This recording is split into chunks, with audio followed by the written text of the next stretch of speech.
Welcome back to the Nick Bartlett Show, everybody. This week, we probably got the biggest slate we've had out west all year. A lot of really, really fun matchups. I'm going to be breaking down Oregon and Penn State in depth, Ohio State at UW in depth, Arizona at Iowa State in depth, as well as USC at Illinois. So, obviously, those are going to be the big four this week. I'm also going to be doing two real light previews, nothing big. But that's going to be on TCU, Arizona State, and BYU, Colorado. But again, the majority of the time is going to be on the big four in Oregon, UW, Arizona, and USC, and their respective opponents. So please remember to like and subscribe, y'all. It'd be pretty sweet. I work a couple of jobs. I'm grinding out here, and yeah, just help me out. I'd be grateful for it. I'd be really grateful. Real talk. I'm a senior writer at Super West Sports, as well as at OregonSportsNews.com, and I've been doing my thing for a little bit. So let's get straight to the action, though. The games are too exciting this week. There's too much.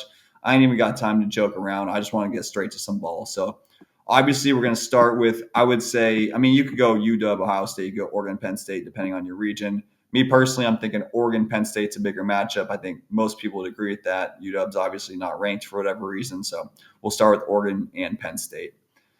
First kind of notes here, this is obviously the most difficult game on Oregon's slate this season. The Ducks entered this contest 4-0, but they haven't really played anyone notable yet. Oklahoma State, Oregon State, nothing big up to this point in the year.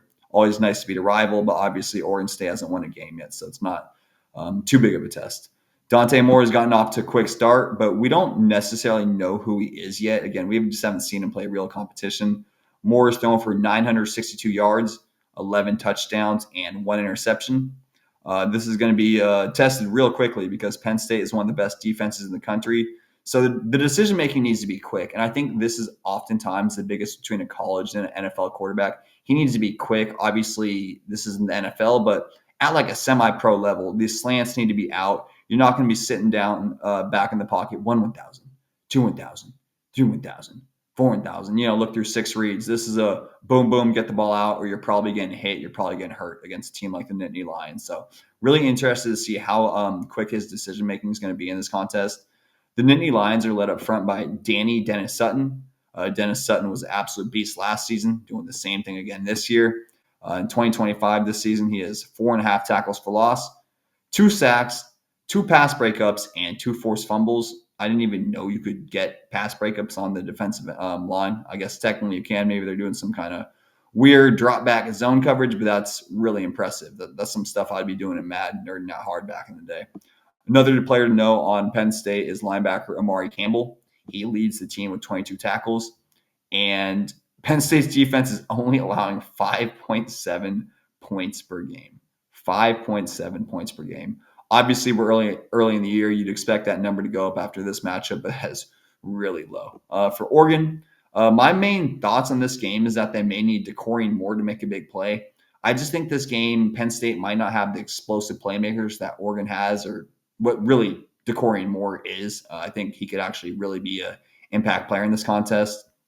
The Ducks don't necessarily have a polished elite number 1 receiver. I think we're expecting Moore to become that guy, but obviously he's a freshman, so we're asking a lot of him. We're asking a lot of him in Happy Valley, or at least I am at least. But again, I do think the freshman could provide a spark. I just think he has that type of ability, has that type of potential, and when you have the elite teams and the elite playmakers on the field, someone's got to be that dude, and I think Moore could be that guy this week. Looking at Penn State, they're built similarly. Trevor Pena is their leading receiver. Saw him at Syracuse last year. He's more of a solid route runner and possession guy, unless he added just copious amounts of speed in the offseason. I don't think that's biologically possible. So I do feel that Pena, again, great route runner, great receiver I would love to play with, but not necessarily a game breaker. And I don't know if that's going to scare Oregon per se. Both teams have talent at every position, and both teams have talent just everywhere. These squads are elite for a reason. Both teams have something to prove, too. With Oregon, obviously, kind of, I don't want to say embarrassing themselves. I think they just maybe felt themselves a little bit too much before the college football playoff last year, and this is going to be their first opportunity to really right that ship.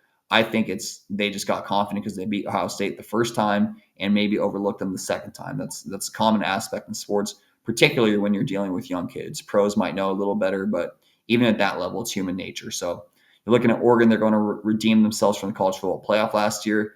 And Penn State's always had that reputation of they beat everyone but the big dog. So everyone but Ohio State, everyone but Michigan. Now we're going to include Oregon in that mix because they're in the Big Ten. So Penn State, I know, would love to change that reputation, particularly at home. You got to win a game like this.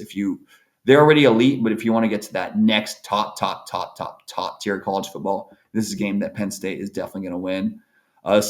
Same thing I did last week. I wanted to add you just a little bit more depth. So I'm going to give you kind of just some quick stats about each team, some key players in each team before I jump into my picks here. So Jalen Lamar, running back, leads the team with 215 yards rushing for Oregon. DeCorian Moore, as we touched on, leads the team with 207 yards receiving as a freshman. And Bryce Betcher leads the team with 27 tackles for the Ducks. For Penn State, Drew Aller, the quarterback, is thrown for 626 yards, 4 touchdowns, and 1 interception. This is a game, I think, even out west, this is the type of game Aller needs to perform well if he wants to take himself to the next level. He needs to boss up this week. Looking at Katron Allen, he leads Penn State in rushing, 273 yards. And Tony Rojas leads the team with 5 tackles for loss and is tied for the team lead with 2 sacks. When it comes to my picks for this week, obviously we're doing my fearless predictions, as you guys may or may not know, get released later today. So I don't necessarily give you my win-loss for just for this show. Again, that'll be coming out later today, my fearless predictions. I do my picks for the spread and as well as the over-under. So Penn State is favored by 3.5 points here. I do not think Penn State will cover. Again, I do not think Penn State will cover the 3.5 point spread. And you're looking at the over-under of 52.5. And I'm going with the over. Oregon's offense is explosive. Penn State's going to be looking to, kind of I don't want to say rebrand themselves, but a win here would look good for them. So you're expecting them to score a decent amount of points at Happy Valley. So I would definitely go for the over here. So again, before we move forward, I do not think Penn State will cover and pick the over.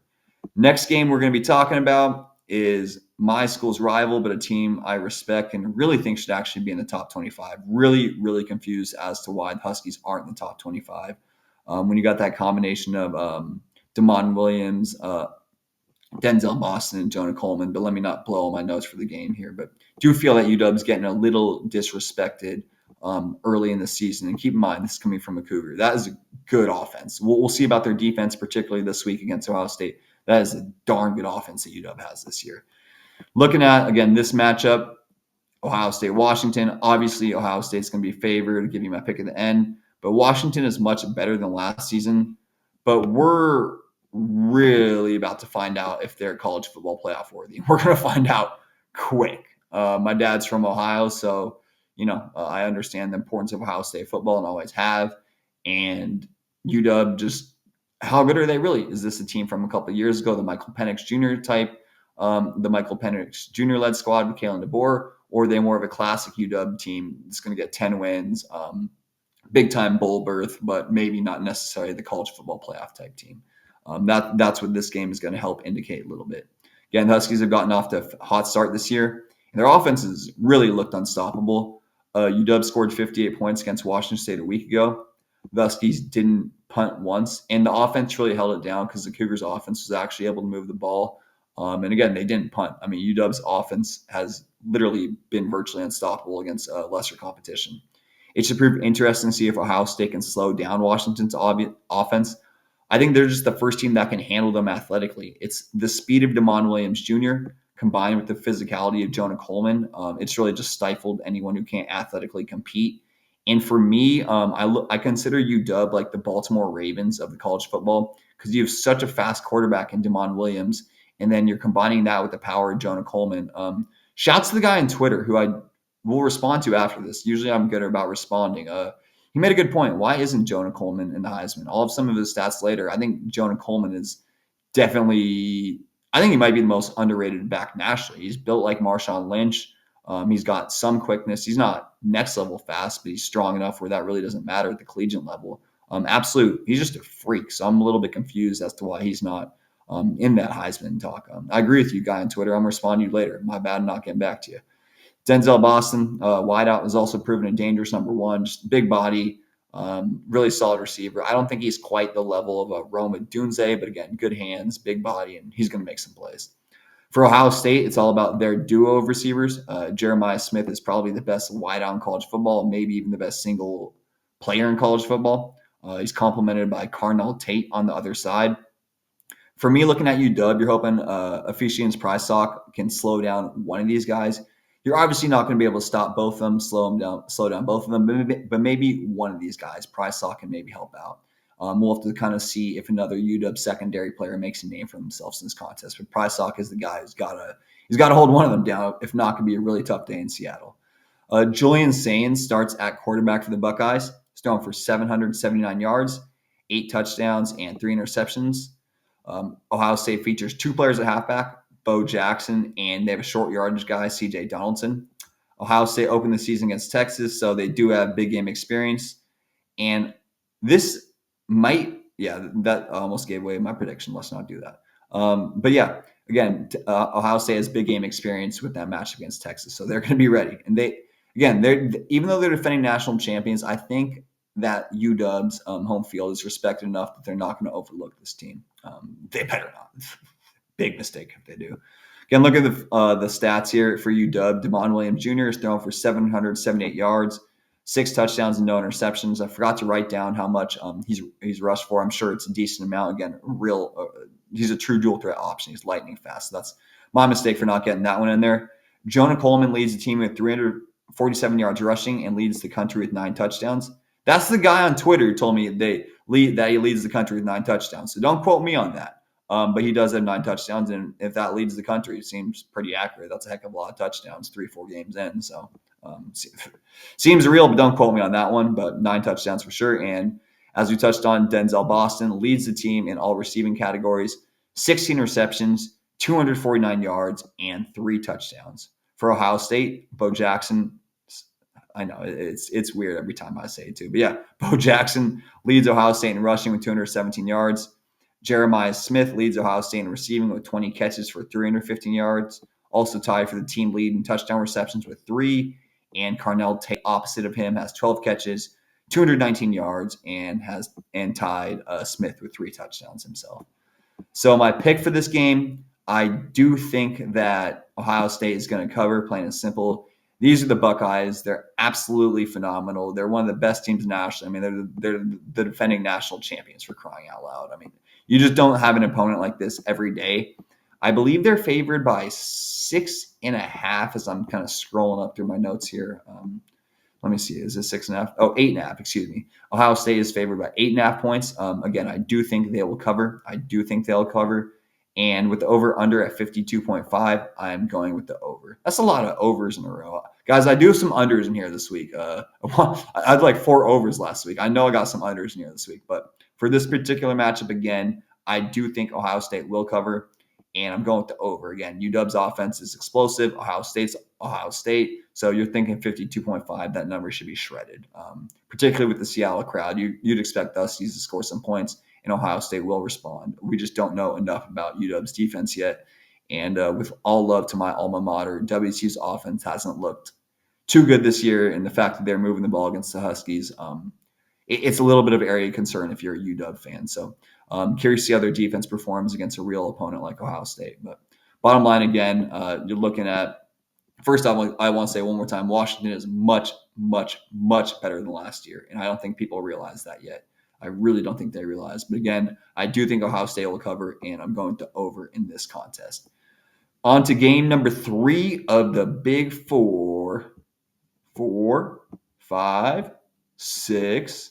Okay, I have no idea why I'm counting, guys, but there's always going to be a little natural weirdness with me. That's just who I am. I think it's kind of my style. Got to be authentic, at least try, right? Next game, though, I think you're tired of me counting by now. Arizona at Iowa State. I actually didn't realize how big this matchup was, but you're looking at it right off the bat.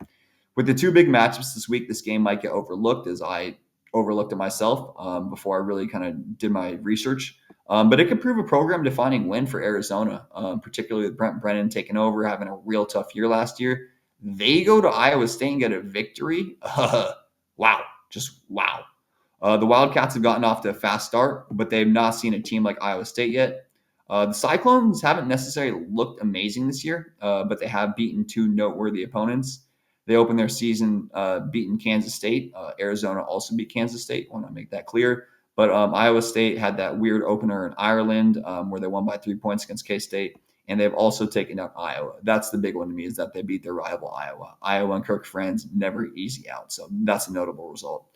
ISU is led by quarterback Rocco Beck, who's a boss in the fourth quarter. Iowa State is 8-1 in one-score games since the beginning of last season, and this is really just a reflection of him coming through big-time drives. May not be the most. I mean, he's a solid quarterback for sure, but he really hangs his hat on making a big drive when you need it. And what more can you ask for in a college quarterback? If you don't have the elite 5-star, 10-star, 47-star guy, 48-star guy, you need a guy who's going to be able to make some plays when it matters, and that's exactly who Beck has been, and exactly why his team was in the Big 12 championship last year. For UA, the offense runs through Noah Fafita, but the offensive line will need to step up this week. They've committed a few untimely penalties, and this could prove an absolute killer on the road. You can't do this against a team like Iowa State on the road. Fafita is thrown for 712 yards, 6 touchdowns, and no interceptions. Ismail Mahdi also needs to have a productive game. He rushed for 189 yards on 22 carries against K-State, really took over that contest. And Javen Watley will also need to make a few explosive plays. He's just been a solid wideout in the early season, really reliable. And Arizona needed that with kind of all the losses over the last couple of years, whether it was Tether McMillan or Jacob Cowing. They kind of needed a receiver to steady the ship there. So I don't know if Watley's quite on their level, but he's doing good things in the early season. Arizona has definitely improved, but Iowa State probably has a little aggression towards the Arizona school, thinking back to the Big 12 championship last year. I know it was the Wildcats' rival, but something tells me Iowa State did not forget that, or the state of Arizona. As always, looking at the stats for each team. For Arizona, Ismail Mahdi leads the team in rushing with 263 yards. Had a lot of that come last week, but again, does lead the team. As I mentioned in the notes, Javon Watley leads the team in all receiving categories, 13 catches, 237 yards, and 2 touchdowns.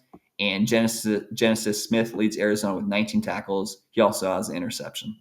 Looking at Iowa State, Rocco Beck, along with the game-winning drives, 860 yards passing, 7 touchdowns, and 1 interception. So statistically, he's doing it as well. Carson Hansen leads the team in rushing with 252 yards. And Marcus Neal leads the Cyclones with 29 tackles and 5 tackles for loss. So looking at this matchup, I can tell you right now, I believe I'm picking the under in this game because I remember just thinking that Arizona's offense might struggle a little bit. The spread, though, I went a little out of order there. The spread, Iowa State is favored by 6.5. I do think Iowa State will cover. Again, I do think Iowa State will cover. I think they're a really, really underrated team, maybe being overlooked in the Big 12 this year and trying to get back to the Big 12 championship. Plus, they have a coach, I'm blanking on his name, who's just a stand-up guy, stayed in that community. He's taken less money to help assistants, did some things for the COVID where he paid assistants out of his own pocket. Blanking on his name. He's a guy who stayed at Iowa State a long time. He doesn't chase the money, just a solid, humble man. We could use more coaches, more men, more leaders like that, I feel, in college football. So, again, looking at we already touched on spread and the over-under at 48.4. Again, I'm going with the under. I just think it's unlikely that Arizona is able to put up a whole bunch of points. Iowa State isn't necessarily known to have really, really explosive offense. They can definitely put up points when needed in certain games, but I wouldn't think of them as, just not like an explosive offense that puts up 45 points a game. How about that? Again, for this one, I do not think Iowa State, I do think Iowa State will cover the 6.5 point spread, and I'm going with the under at 48.5. And the final game of the Big Four is going to be USC and Illinois. Another just good random game. In this new day and age of college football, this matchup really feels weird to me, but hey, we're here, right? We're here. So looking at it, I was almost going to tell you my pick right off the bat. Kind of as I alluded to, college football has definitely changed. Would have never suspected this matchup before.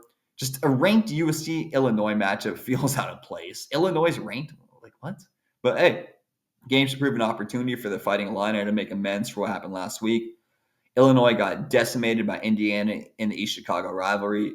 That is not the name of the rivalry. It's not even a rivalry game, but my mom's from East Chicago, which is on the border of Indiana and Illinois. So I'm dubbing this the East Chicago rivalry, in which Indiana absolutely stomped them last week.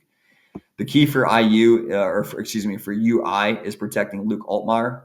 Altmaier is a really solid quarterback when protected. He's thrown for 855 yards, 9 touchdowns, and no interceptions. The Hoosiers got 10 stops behind the line of scrimmage against Illinois a week ago, and that's really problematic, particularly because the Trojans are first in the country in sacks and fourth in tackles for loss. So obviously they're going to try and repeat the exact same formula the Hoosiers laid out. They have weapons to do so, most notably Eric Gentry. You'd think they'd be able to capitalize on this against the Illini front. Again, the Illinois' line, they've just proven shaky in the early season. And you can't have 10 TFLs and say that you're consistent. Jaden Maeva will also need to continue playing well. USC's quarterback, Maeva's thrown for 1,223 yards, 9 touchdowns, and no interceptions. I've always been a fan of him. He's also added 4 touchdowns with his feet. Makai Lemon and Jacoby Lane could also prove difficult for Illinois to handle. It's USC. They're always going to have some good receivers. Makai Lemon is the clear-cut leader of this group, and Jacoby Lane's the clear number 2. But it should just prove difficult for Illinois to handle. This is USC. Receivers are always going to be there in bountiful. Let's just move on, guys. They're going to be there in bountiful, guys. Yeah, USC always has receivers on deck, though. But yeah, the duos combined for 677 yards and 4 touchdowns. Before my weird bountiful reference, we're talking about Makai Lemon and Jacoby Lane. So again, 677 yards and 4 touchdowns combined. Illinois has really, really come a long way. So this game should be a little bit more interesting. But before I get to my picks, let's obviously throw in the stats here. So for USC, Jordan Wayman leads the team in rushing with 448 yards. He's also added 3 touchdowns. Makai Lemon leads the team with 438 yards receiving and 3 touchdowns. And Eric Gentry leads the Trojans with 27 tackles and 7 TFLs, but he's also added 3 sacks and 2 fumble recoveries. So he leads the team with 27 tackles and 7 TFLs, and he's added 3 sacks and 2 fumble recoveries. For the Illini, Caden Fagan leads the team with 240 yards rushing and 3 touchdowns. Hank Beatty leads the team with 302 yards receiving, and Gabe Jocos leads the Illini with 3.5 sacks. My prediction for this game, I believe that USC will cover the spread. Again, just 6.5 feels small to me. I'm not really blown away with what I saw by the Illini last week. Again, I understand Kurt Cignetti's done wonders at Indiana, but to lose by that much, that doesn't instill confidence in me to pick them. So again, I do think USC will cover the 6.5 point spread, and the over under is 60.5. And I'm going with the under. I think the Illini's defense will actually play a little bit tougher, but I don't think they're going to score very many points. So I think we're going with the under in this one. I cut a couple unders this week. Last week was weird when I had 4 overs. That threw me off. I don't know what happened. Hey, sometimes it's got to happen. Maybe the following week I'll have 4 unders. Kind of just my gut feeling each week, really. So I think those are the big 4 games. As I mentioned on really quick, I'll touch on 2 others. Always remember the big 4. The next 2 is just if you're a complete sports nerd like me, but I make these quick. These are not going in depth. You're looking here at Arizona State. Is it at TCU? Yeah, I believe it's it is TCU at Arizona State. Excuse me. I think it's a 2.5 point spread for Arizona State. I think that ASU will cover. I definitely think the ASU will cover. I just think they had one bad loss. It wasn't even a bad loss in Mississippi State, and they've bounced back against Baylor and whoever they beat the week prior. I think that this team is going to keep getting better. Rayleigh Brown's the absolute force. Jordan Tyson, I mean, obviously you got a guy like Jeremiah Smith at Ohio State, but Jordan Tyson is one of the best receivers in the country, pretty much unguardable for most teams. And I just think that combination is going to prove too much. So I think Arizona State will cover the spread. Again, Arizona State will cover the spread.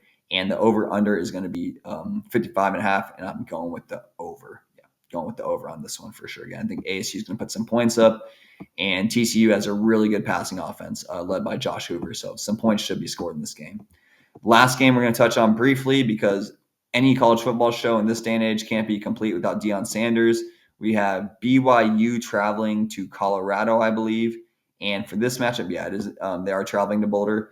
BYU favored by 6.5 points. And I think that BYU will cover. I think BYU is a really tough defense.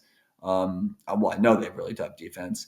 And they have a good running back in LJ Martin and a vastly underrated receiver in Chase Roberts. Not sure how Bear Bachmeier is going to perform under the lights, but they should have enough pieces around him. And Kehlani Sataki, I've always liked him, but he really proved me wrong last year, so I'm going to keep picking him this year.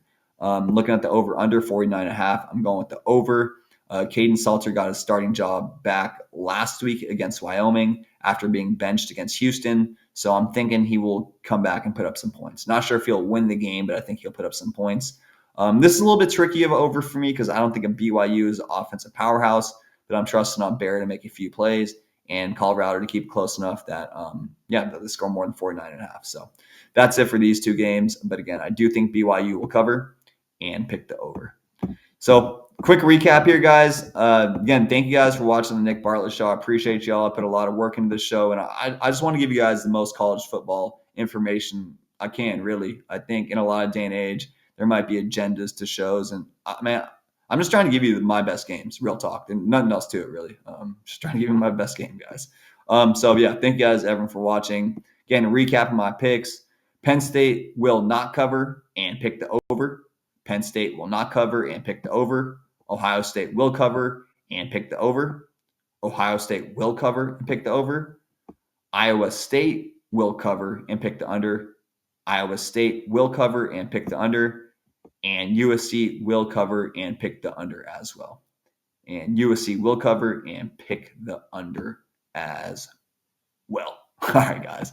For the two other kind of lighthearted games, you're gonna have to remember that one off the top of your head. Just remember the big four. Those are the big four. The other stuff was kind of just some bonus stuff again because I should probably get a life. But seriously, guys, thank you guys for tuning in. Deuces. Enjoy some college football. We have some freaking good games this week. I'm gonna sit around, do absolutely nothing, and watch more games than I normally do. Thank you guys for tuning in. Peace.